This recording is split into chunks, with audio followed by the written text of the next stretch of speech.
পঞ্চম শ্রেণীর প্রিয় ছাত্রছাত্রীদের সহসমাধান টিউটোরিয়ালে স্বাগত জানাই।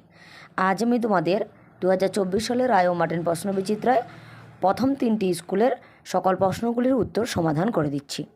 তোমরা দেখে নাও, প্রথম স্কুলটি আছে Alipurduar MC William high school HS.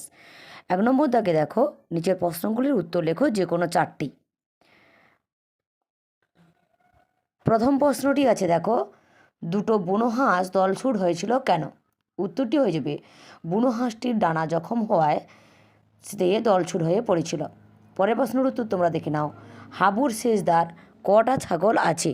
উত্তরটি হয়ে যাবে 10টা ছাগল আছে। পরের প্রশ্নের উত্তর তোমরা দেখে নাও, এতুয়া নামটি কেন হয়েছিল? উত্তরটি হয়ে যাবে এতুয়া রবিবারে জন্মানোর জন্য তার ঠাকুরদা মঙ্গল মুন্ডা তাকে এতুয়া নাম দিয়েছিল। পরের প্রশ্নটির উত্তর তোমরা দেখে নাও, কবি আল মাহমুদ কোন দেশের মানুষ ছিলেন? উত্তরটি হয়ে যাবে কবি আল মাহমুদ বাংলাদেশের মানুষ ছিলেন। পরের প্রশ্নটির উত্তর তোমরা দেখে নাও, গল্পবুড়ো চেহারাটা কেমন ছিল? উত্তরটি হয়ে যাবে থুরথুরে। এরপরে তোমরা 2 নম্বর দাগে দেখো, নিচের প্রশ্নগুলি নিজের ভাষায় উত্তর লেখো যে কোনো একটি। দেখে নাও, প্রথম প্রশ্নটির উত্তর তোমরা, গল্পপুরো ঝোলায় কী কী ধরনের গল্প রয়েছে? উত্তরটি হয়ে যাবে, উত্তরটি তোমরা রায় ও মার্টিনে 8 নম্বর পেজ থেকে দেখে নাও, উত্তরটি পেয়ে যাবে। উত্তরটি হবে রূপকথা, রাজপুত্তুর, পক্ষীরাজ, দত্তিদানব, যক্ষীরাজ ইত্যাদি। এর পরের প্রশ্নটির উত্তর তোমরা দেখে নাও, একটা ঝোপের ওপর নেমে থরথর করে কাঁপতে লাগলো, কেন সে থরথর করে কাঁপছিল? উত্তরটি তোমরা ছায়া প্রকাশনীর 13 নম্বর পেজ থেকে পেয়ে যাবে। এরপরে তোমরা 3 নম্বর দাগে দেখো, শব্দার্থ লেখো যে কোনো 2টি। প্রথম প্রশ্নটির উত্তর আছে ন্যাড়া, এটির উত্তর হবে পাতাহীন গাছ। এরপরে আছে করুণ, উত্তরটি হয়ে যাবে কাতর। তারপরে আছে দেখো নালিশ, উত্তরটি হবে অভিযোগ। এরপরে 4 নম্বর দাগে দেখো, বাক্য রচনা করো যে কোনো 2টি। প্রথম প্রশ্নটি আছে চিঠিপত্র। চিঠিপত্র, উত্তরটি হবে পিয়ন চিঠিপত্র আদান প্রদান করে। এরপরে 4-এর 2 দাগে দেখো পাঠশালা। আমি বলে দিচ্ছি, তোমরা শুনে শুনে উত্তরগুলো খাতাতে নোট ডাউন করে নাও।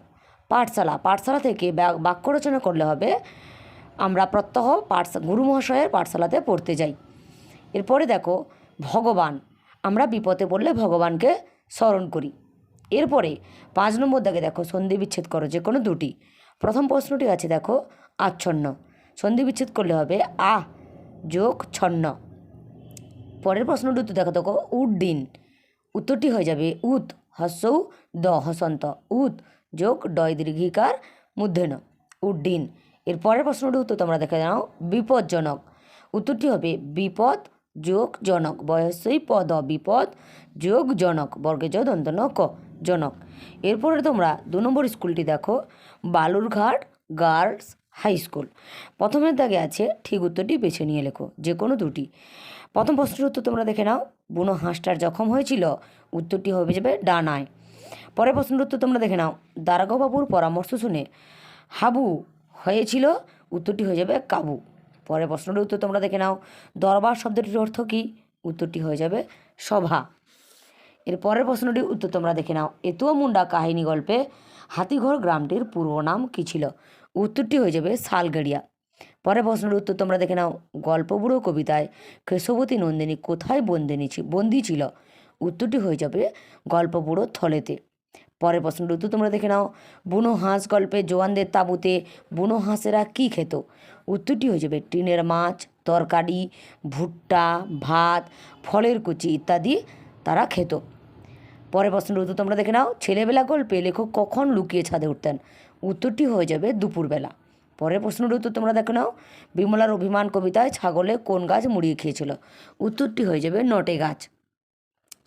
এরপরে তোমরা 3 নম্বর দাগে দেখো, ঠিক উত্তরটি বেছে নিয়ে লেখো যে কোনো 2টি। প্রথম প্রশ্নের উত্তর দেখো আচ্ছাদন, শব্দটি সন্ধি বিচ্ছেদ হলো আ যোগ সাধন, আ যোগ ছয়াকার দদন্তন আচ্ছাদন। পরের প্রশ্নের উত্তর তোমরা দেখে নাও, খুব ভালো, নিম্নরেখ পথটি হলো বিশেষণের বিশেষণ। এরপর 3-এর দাগে উত্তরটা তোমরা দেখে নাও, প্রদত্ত কোন পথটি অব্যয়ের উদাহরণ? উত্তরটি হয়ে যাবে আর। এরপরে তোমরা 4 নম্বর দাগে যাও, নিচের প্রশ্নগুলির উত্তর লেখো। প্রথম প্রশ্নটি উত্তর দেখে নাও, সমীভবন বা ব্যঞ্জন সংগতি কাকে বলে? উত্তরটি হয়ে যাবে উচ্চারণের সময় পদের মধ্যে অবস্থিত 2টি ভিন্ন ভিন্ন ব্যঞ্জনধ্বনি পরস্পর একে অপরের প্রভাবে পদান্তরিত হয়ে অল্প বিস্তার লাভ করে, তখন তাকে আমরা সমীভবন বা ব্যঞ্জন সংগতি বলি। উদাহরণ হচ্ছে পক্ক, প কয় কয় পক্ক থেকে প কয় বয় পক্ক। এর পরের প্রশ্নটির উত্তর তোমরা দেখে নাও, সর্বনাম কাকে বলে? বাক্যের মধ্যে বিশেষ্যের বদলে যে পদ ব্যবহার করা হয় তাকে বলা হচ্ছে সর্বনাম। উদাহরণ হয়ে যাবে আমি। এর পরের প্রশ্নটির উত্তর তোমরা দেখে নাও, দুটি স্পর্শধ্বনির উদাহরণ দাও।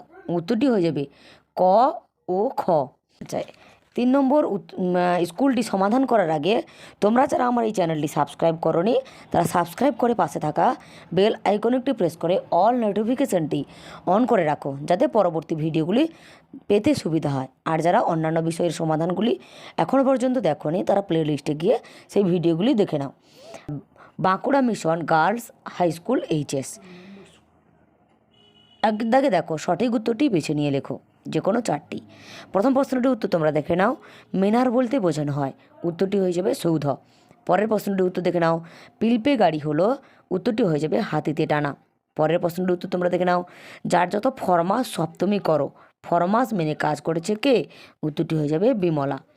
এর পরের প্রশ্নটির উত্তর তোমরা দেখে নাও, কুচকুচে কালো। এটি হলো বিশেষণের বিশেষণ। পরের প্রশ্নটির উত্তর তোমরা দেখে নাও, ষষ্ঠ শব্দের সন্ধি বিচ্ছেদ হলো সস যোগ থ, মূর্ধন্য স যোগ মূর্ধন্য স হসন্ত যোগ থ, সস যোগ থ, ষষ্ঠ। এরপরে 2 নম্বর দাগে দেখো, নিচের প্রশ্নগুলি যথাযথ উত্তর দাও, যে কোনো 4টি।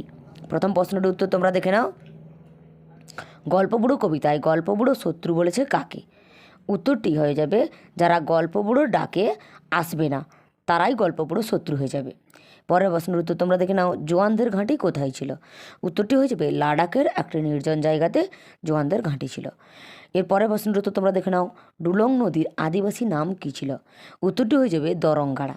পরের প্রশ্নটির উত্তর তোমরা দেখে নাও, সন্ধি বিচ্ছেদ করো। সজ্জন। উত্তরটি হয়ে যাবে সৎ দন্তস খন্দত, সৎ যোগ জন বর্গে জয় দন্তন। এর পরের প্রশ্নের উত্তর তোমরা দেখে নাও, সকর্মক্রিয়া কাকে বলে? উত্তরটি হয়ে যাবে, যে ক্রিয়ার একের বেশি কর্ম থাকে তাকে সকর্মক্রিয়া বলে। যেমন আমি ভাত খাই, এখানে খাই হচ্ছে সকর্মক্রিয়া। এরপর তোমরা 3 নম্বর দাগে দেখো, নিচের প্রশ্নগুলির উত্তর দাও, যে কোনো 2টি। প্রথম প্রশ্নের উত্তর তোমরা দেখে নাও, বুনোহাঁস গল্পে এখন যদি আকাশের দিকে চেয়ে দেখো, আকাশের দিকে তাকালে কি দেখা যাবে? উত্তরটি হয়ে যাবে, আমি বলে দিচ্ছি, তোমরা শুনে শুনে খাতায় নোট ডাউন করে নাও। এখন যদি আকাশের দিকে দেখা যায়, দলে দলে বুনো হাঁস উত্তর দিক থেকে দক্ষিণ দিকে চলে যাচ্ছে, অর্থাৎ শীতের তাদের বেশি শীত সহ্য হয় না, অর্থাৎ শীতের দেশে যখন শীত পড়ে তখন তারা গরমের খোঁজে অন্য দেশে চলে যায়, অর্থাৎ উত্তর থেকে দক্ষিণ দিকে তারা চলে যায়। এটি তোমরা রায় ও মার্টিন সহায়িকা বইতে 17 নম্বর পেজে উত্তরটি আছে, দেখে নেবে। এর পরের প্রশ্নটির উত্তর দেখো তোমরা, হাবু তো তাদের নামে দ্বারকাবাবুর কাছে নালিশ জানানোর পর দ্বারকাবাবু হাবুকে কী উপদেশ দিলেন তার নিজের ভাষায় লেখো। দ্বারকাবাবু হাবুকে উপদেশ দিয়েছিলেন যে সদাই দরজা জানালাগুলো খুলে রাখতে এবং ঘরগুলো পরিষ্কার করে রাখতে। এটি তোমরা রায় ও মার্টিন সহায়িকা বই 23 নম্বর পেজ থেকে দেখে নেবে। এর পরের প্রশ্নটি উত্তর তোমরা দেখে নাও, বালক রবীন্দ্রনাথের প্রধান ছুটির দেশ কী ছিল? উত্তরটি হয়ে যাবে, খোলা ছাদের ওপর তার প্রধান ছুটির দেশ ছিল। এটা তোমরা রায় ও মার্টিন সহায়িকা বইতে 49 নম্বর পেজ থেকে দেখে নেবে। ধন্যবাদ সবাইকে।